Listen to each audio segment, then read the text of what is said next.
자, 오늘 그 이더리움 하드포크가 있죠. 그래서 모든 거래소들이 전체 이더리움 계열 코인들의 가두리 양식이 지금 시작됐습니다. 불나방같이 뭐 어디 이런 데 붙어갖고 스트레스 받으실 거 없습니다. 그냥 리플을 하나라도 더 사는 게 지금은 중요합니다. 자, 리플 차트 먼저 후딱 보고 시작할게요. 자, 아직도 리플은 여전히 어중간한 구간입니다. 그냥 마음 편하게 기다리세요. 제가 올 초부터 계속 말씀드렸던 것처럼 XRP 차트는 너무 뻔하게 움직이고 있습니다. 자, 그리고 지금 우리 업비트랑 바이낸스는 신고가의 영역이죠, 그죠? 자, 그런데 비트스탬프 차트는 고점이 남았습니다. 자, 이거 비트스탬프 주봉이거든요. 지금 여기까지 올라왔어요. 네, 지금 여기가 고점이에요. 3.317달러. 원화로는 지금 대략 한 4,900원 약간 안 되는 가격일 것 같아. 지금 업비트 힘이 세죠. 바이낸스 차트보다 업비트가 상방에 대한 힘이 더 셉니다. 그렇기 때문에 뭐 한 5,000원까지도 노려볼 수 있지 않나, 저는 긍정적으로 바라보고요. 자, 만약에 이 비트스탬프 차트 전고를 그리 넘잖아요. 그러면 요 파동 길이 있죠. 요거에 대한 1대1 길이가 3.58달러. 자, 요런 자리들에서는 하방 압력이 강해질 수밖에 없습니다. 왜냐면 손절 구간이 명확하거든요. 요거를 보고 들어왔던 사람들은 아, 여기 손절 잡고 전고 조금 넘기는 구간, 요런 데서 숏을 치면 되겠다, 이런 매도 압력이 강해지는 구간이기 때문에 어느 정도 이제 리플 밑에서 사신 분들은 여기서 분할이 또 하시는 게 좋겠다 말씀드립니다. 자, 그리고 리플이 지금 이렇게 한 달 넘게 수렴을 하다가 상방으로 이탈을 했는데, 제가 여기 앞에 나온 파동이 이 임펄스, 너무나도 이게 충격 파동스럽다 말씀을 드리고 4파 조정 그리고 5파 마지막 상승이라고 보고 있는데, 이게 제가 생각하기엔 한 5,000원 근처까지 갈 것 같아요. 거기서 이제 크게 조정이 좀 올 것 같다는 생각이 들고 있는데요. 비트가 지금 구간에서 최소 한 30%, 심할 경우에는 한 50%까지도 조정이 올 수 있다고 지금 보고 있거든요, 저는. 왜냐면 두 개의 시나리오가 남아있는데, 여기 고점 있죠, 108K. 요 고점을 살짝 갱신하고 죽으러 가거나, 아니면 이거를 못 넘기고 여기서 미달이 나오고 죽으러 가거나, 둘 중에 하나입니다. 리플 차트를 이렇게 좀 뜯어서 보면 이렇게 확산 터미널이 나오면 이 패턴 자체를 급격하게 되돌려야 됩니다. 지금 급격하게 되돌렸죠. 그러면 여기가 당분간 유의미한 고점이 될 확률이 엄청 높거든요. 그래서 지금 요런 구간에서 여기서 이제 분할 익절 못 하신 분들은 익절을 노리는 구간이고, 여기서 뭐 한락하면 안 됩니다. 신규 매수나 뭐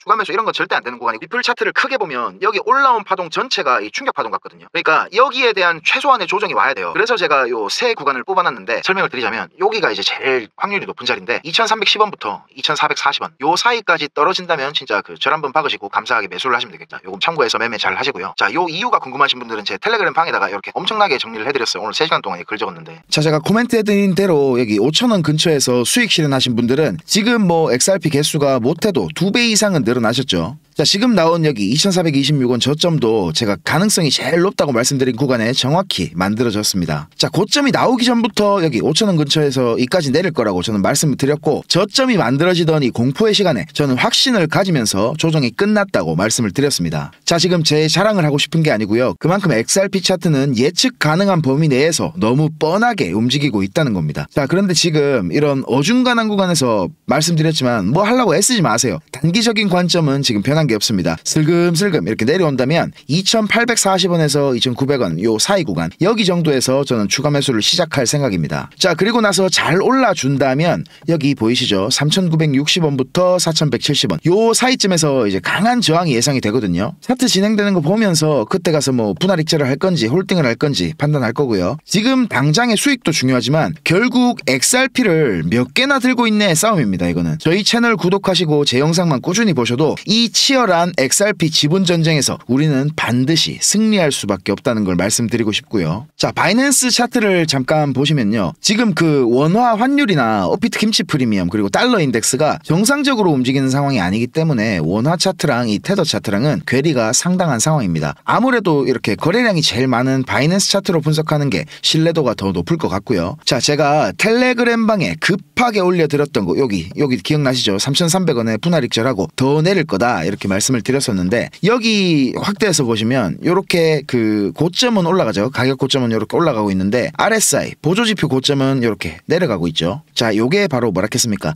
하락 다이버전스가 컨펌이 된 거라 했습니다. 그죠? 자, 2,800원대까지 내려와 주는 게 지금 가장 가능성이 높아 보이는데, 그래서 지금 구간에서는 아무것도 안 하면서 그냥 지켜보다가 특이사항이 있으면 제가 영상을 빠르게 준비해서 업로드를 해드리겠습니다. 자, 영상 안 놓치시려면 구독을 당연히 눈질러 놓으셔야 되겠죠. 어렵게 생각하면 차트는 끝도 없이 어려워집니다. 쉽게 그냥 보시면 되겠고, 오늘도 그 중국 관련해서 재밌는 소식들 좀 준비했으니까 바로 한번 시작해 보도록 하겠습니다.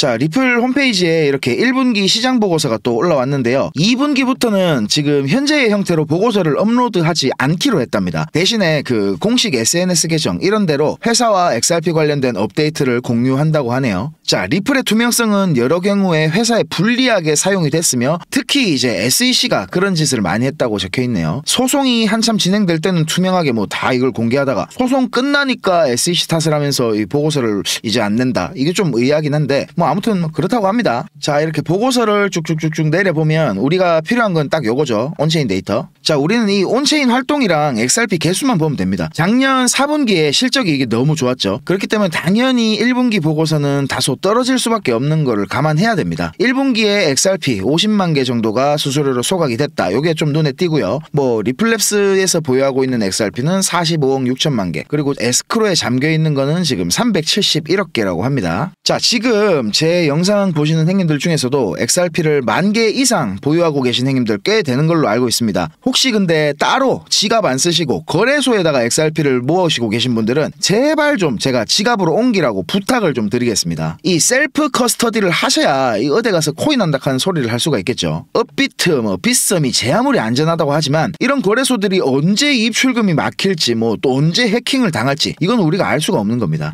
확실한 거는 아무것도 없어요 지금 시장에. 그러니까 이 싸만 지갑 전에 제가 소개시켜드렸죠. 요 싸만 지갑 말고도 여러가지 지갑들 많이 나왔으니까 시간 나실 때 유튜브 같은데 어디 한번 찾아보시고 한 번만 요걸 따라 해보시면 그 다음에 엄청 쉽거든요. 꼭 XRP 보관하실 때는 개인 지갑으로 옮겨서 보관하시라 요 말씀 드리고 싶고요. 자, 지금 미국과 중국의 관세 전쟁이 확실한 장기전 모드로 전환됐습니다. 지금 겉으로는 뭐 팽팽하게 줄다리기를 하는 것 같이 보이지만 중국은 장기전에 돌입할 준비를 지금 하나씩 하고 있습니다. 일상 소비재나 뭐 의료부문 그리고 필수 산업자들 이런 데에 대해서 암묵적인 무관세, 면세 처리를 지금 하고 있거든요. 미국산 반도체 중에 일부에 이제 125% 때린 거 있잖아요. 보복관세. 요거를 조용히 철회를 했고 플라스틱 생산에 필수적인 에탄도 면세 처리가 됐습니다. 그리고 의약품이라든지 뭐 의료 장비, 항공산업 관련된 장비 요런 것들이 모두 4월 25일부로 조용하게 면세가 됐는데요. 이 4월 25일이면 한창 그 뭐랄까지 실무단이 전화를 했니 뭐 만났니 옥신각신 할 때죠. 자, 이런 부분에서 우리는 지금 시간이 미국 편이라는 걸 알 수가 있습니다. 이런 조용한 면세 처리는 양측 정부가 지금 어떠한 공지도 없이 서류에만 면세로 적용이 되고 있는 겁니다. 자, 실무진들끼리 만나가 진한 협의가 있었다. 이렇게 봐도 되는 부분이겠죠. 자, 그리고 말씀드렸듯이 어차피 트럼프가 이 관세 자체가 목적이었다면 22에서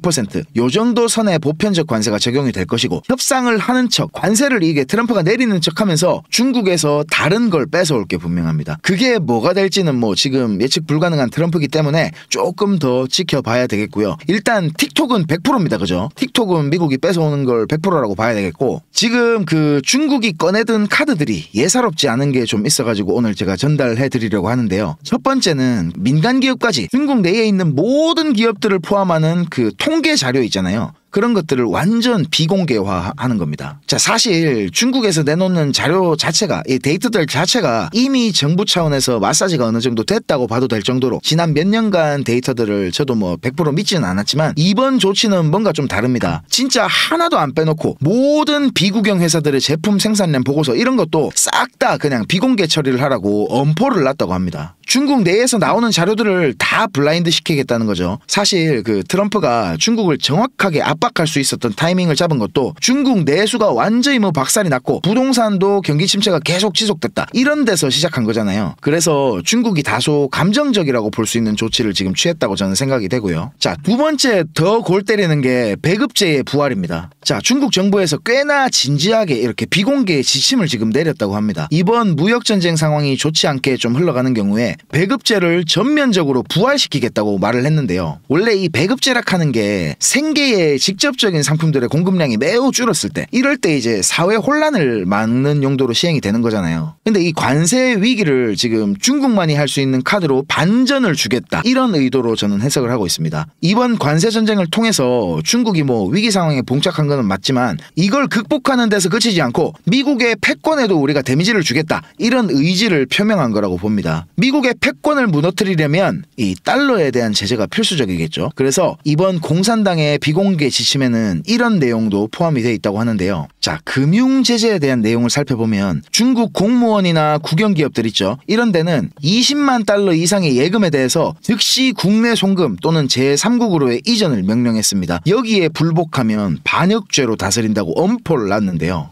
지금 미국 달러에 대한 결제 거부와 분리를 이제 하겠다는 겁니다. 이런 금융 제재가 불러오는 파장이 언제 어떤 트리거에 의해서 터질지는 모르겠지만 지금 가장 가능성이 높다고 생각되는 거는 베네수엘라 들어보셨죠? 이 베네수엘라를 둘러싼 이슈가 되지 않을까 저는 그렇게 생각을 하고 있습니다. 자, 이 베네수엘라라는 나라는 미국의 방위산업에 필수적인 중진류의 가장 큰 수입국입니다. 캐나다 다른 곳 이런 데서 나오는 중진류랑은 아예 퀄리티 자체가 차이가 심하다고 하는데요. 자, 그런데 이 베네수엘라가 문제가 좀 있죠. 자, 바로 이 베네수엘라는 썩은 정부와 군사 정권이 들어찬 나라입니다. 바이든 정부 시절에 이제 미국 그 정유회사죠, 쉐보론 여기랑 이제 합작 회사를 베네수엘라다가 세워갖고 20만 배럴을 미국으로 이제 중진류를 들어왔었는데 쉐보론이 여기 직접 사업을 하지 않고 미국 정부의 명령으로 이렇게 합작 회사를 세운 이유는 군사 정권에다가 이 미국의 자금이 들어가지 않게 하려고 미국이 정말 필요한 곳에만 돈을 쓰게 하려는 그런 속셈이었거든요. 자, 그런데 이게 미국 정부 생각대로 되겠습니까? 돈이 있으면 항상 똥파리가 이렇게 꼬이는 법이죠. 자, 쉐브론이 그 베네수엘라 정권이랑 결탁을 해가지고 정권의 수명 연장에 사실상 기여를 많이 했습니다. 트럼프는 그래가지고 이게 들켰어요. 그래갖고 5월 달까지 쉐브론에 베네수엘라 철수 데드라인을 설정했거든요. 자, 그런데 여기다가 쉐브론이 야, 우리가 철수하면 중국이 우리 자리 다 그대로 차지할 건데 이렇게 경고를 했습니다. 중국의 그 1대1로 프로젝트 제가 말씀드렸죠. 이 가난한 나라들한테 돈을 빌려주고 경제 위기를 이제 심화시킨 다음에 그 나라 인프라를 잡아먹는 거, 이런 게 이제 중국의 세계 정복 계획이라 그랬잖아요. 이 베네수엘라도 마찬가지로 이제 중국의 1대1로 프로젝트 국가 중에 하나입니다. 중국은 이 부패한 베네수엘라 정권에다가 600억 달러, 우리 돈으로 한 83조 그 정도 되는 돈을 빌려줬는데요. 중국 입장에서는 이 지금 돈 빌려준 정권이 바뀌게 되면 돈을 띄는 거나 마찬가지라는 겁니다. 그래서 아르헨티나 때와는 다르게 꾸준하게 베네수엘라에다가 매상을 찍어주면서 현물로 조금씩 이렇게 정산을 계속 받아왔고 이제 한 100억 불 정도 차관이 남았다고 합니다. 자, 그런데 미국은 입장이 좀 달라요. 베네수엘라 정부가 망하고 이제 새 정부가 들어서면 빨대를 딱 꽂을 생각을 하고 있는데 중국이 여기다가 계속 돈을 미기면서 생명 연장을 시키고 있는 거죠. 자, 이게 단순히 그 베네수엘라라는 단일 국가 하나의 문제가 아니라 베네수엘라 원유를 수입하는 이제 인도에다가도 25% 관세 부과하는 거, 이거랑도 좀 연결이 되는 부분입니다. 자, 한마디로 그 돈줄을 끊고 빨리 망하게 해서 정부를 갈아치워야 자원을 캘 수 있는 미국과 이 부패하고 무능한 정부가 망하지 않도록 계속 돈을 미기주면서 미국 국방의 필수 요소인 중진류 수출을 막으려는 중국의 싸움이라는 겁니다. 아직까지 뉴스에서는 이런 소식들이 전해지지 않고 있지만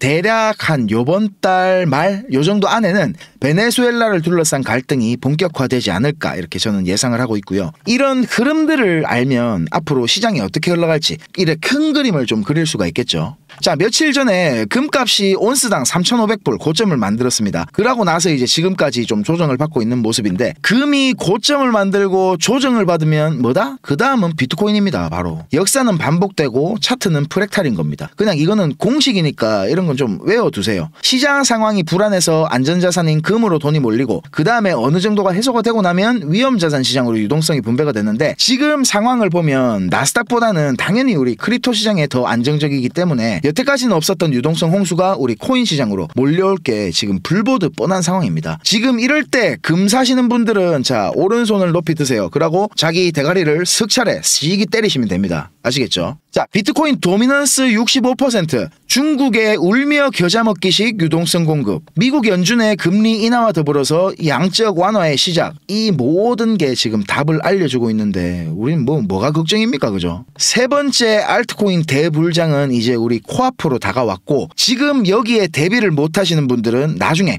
또 닥쳤던 개마냥 지붕만 쳐다보고 있겠죠. 그래서 제가 이번에 여러분과 함께 특별한 챌린지를 시작합니다. 이름하여 1억 시드 만들기 프로젝트 프로젝트인데요. 지금 보시는 것처럼 대업비트 계정에 이렇게 300만원을 직접 입금했습니다. 목표는 단순합니다. 여러분들이 그토록 원하는 1억 시드를 달성할 수 있게 제가 도와드릴 겁니다. 국내 거래소에서 현물로만 투자해도 충분히 할 수 있다는 거를 제가 직접 보여드리겠습니다. 300만원이 600만원이 되고 그 600만원이 또 1200이 되는 거고 그렇게 2천만원 4천만원 그러다가 어느새 1억 시드를 달성하는 거 이게 어려워 보여도 원리만 알면 사실 정말 쉽거든요. 여러분의 시드가 얼마인지 전혀 중요하지 않습니다. 복리의 마법은 정말 대단하니까요. 진짜 중요한 거는 이번 챌린지를 통해서 동기부여와 자신감을 드리는 겁니다. 시드를 키우는 거는 운이 아니라 철저하게 전략 싸움입니다. 이번 장은 좀 다를 겁니다. 2021년도 때처럼 아무 코인이나 올랐던 시대는 끝났습니다. 이젠 선택받은 코인만 오를 거예요. 기회는 있지만 아무나 잡을 수는 없다는 소리죠. 이번 기회를 놓치면 다음 기회는 4년 뒤일지도 모릅니다. 그만큼 지금은 진짜 중요한 타이밍입니다. 왜냐하면 곧 세 번째 알트코인 시즌이 시작될 조짐이 강하게 나타나고 있기 때문입니다. 물론 지금 시장은 예전처럼 단순하지 않습니다. 정말 많이 어려워졌습니다. 여러분이 혼자 시장에서 수익을 내는 게 거의 불가능에 가깝다는 말입니다. 하지만 이번 챌린지에서는 그 극악의 확률을 이기는 방법을 배우실 수 있습니다. 제가 도와드릴 겁니다. 이거는 단순히 돈을 버는 챌린지가 아니라 여러분이 앞으로 평생 써먹을 수 있는 투자 습관을 만드는 과정입니다. 지금 시장에는 스테이블 코인 그러니까 매수 대기 자금이 엄청나게 쌓여있는 상태입니다. 이 자금들이 한순간에 알트코인 시장으로 들어오는 순간 진짜 기회가 터질 겁니다. 그때 어떤 코인을 어떤 자리에서 잡느냐가 수익의 전부를 결정짓습니다. 저는 그 시기를 대비해서 미리 알트코인 리스트와 매매 전략을 지금 거의 준비해놨고 이번 챌린지를 통해 그걸 여러분들과 공유를 할 겁니다. 참가 조건은 단 하나입니다. 진짜 해보겠다는 의지. 참가비 같은 건 없고요. 그리고 꼭 업비트가 아니라 빗썸이나 코인원, 코비 다른 거래소를 쓰셔도 괜찮습니다. 초보자라도 전혀 상관없습니다. 진짜 중요한 거는 이걸 통해 내 인생을 바꿔보겠다는 의지입니다. 참여하시고 싶은 분은 010-5528-2156 010-5528-2156 이 번호로 참여 신청이라고 문자만 한 통 보내주세요. 그러면 챌린지 전용 링크를 바로 보내드리겠습니다. 주변에 코인에 관심 있는 친구나 가족이 있다면 함께 도전해보는 것도 정말 좋을 것 같고요. 이번 챌린지를 통해서 여러분들의 삶의 태도가 바뀌는 경험이 될 수도 있습니다. 누구나 손실을 겪습니다. 저도 수없이 많은 좌절을 겪었습니다. 셀시우스 파산, 루나 사태, FTX 파산 이 모든 거를 겪고도 저는 지금 여기까지 왔습니다. 저 같은 놈도 해냈잖아요. 여러분들도 할 수 있습니다. 이 시장을 정년 없는 평생 직장으로 만들어 보시고 싶은 분들, 수익이 꼭 필요하신 분들은 망설이지 말고 참여해보세요. 저는 다음 영상에서 더 깊이 있는 분석과 정보들로 찾아뵙겠습니다. 감사합니다.